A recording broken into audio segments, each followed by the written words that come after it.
นะครับเจ้ายาริสนะครับตัวใหม่นะครับสีเทาคันนี้กันนะครับจะมาปล่อยรถให้กับพี่สายันนะครับก็เดี๋ยวเรามาสอบถามพี่สายันกันดีกว่านะครับว่าเป็นยังไงบ้างก็ผมจะสอบถามพี่สายันว่ารู้จักร้านเราได้ยังไงครับ ไงเนี่ย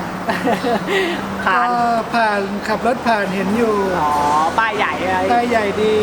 มองเห็นโอโถง ที่หลักๆเลยพี่สายันออกรถกับร้านเราเป็นคันนะครับ 2 คันแล้วครับ คันแล้วนะครับการบริการของร้านเราเป็นไงบ้างครับ บริการดีเซลล์น่ารักทุกคนให้การเทคแคร์ลูกค้า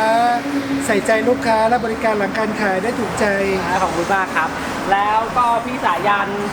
มีเพื่อนมีพี่น้องนะครับ ญาติหรือยังไงครับอยากจะออกรถมือสองจะแนะนำมาร้านเราอยู่ไหมครับ มาครับมาแน่นอนคนน้องให้การบริการดีมาก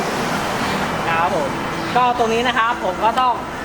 ขอขอบคุณพี่สายันนะครับ ที่ไว้ใจนะครับร้านเราผลิตภัณฑ์นะครับให้ช่วยดูแลนะครับผมก็ต้องขอให้เจ้ายันนี้คันนี้นะครับนำความสุขความร่ำรวยนะครับความเจริญนะครับเงินทองไหลมาเทมาให้กับพี่สายันนะครับขอบคุณมากๆครับก็เดี๋ยวมาเจอกันใหม่คลิปหน้านะครับว่าจะปล่อยรถที่ไหนกันต่อไปสวัสดีครับ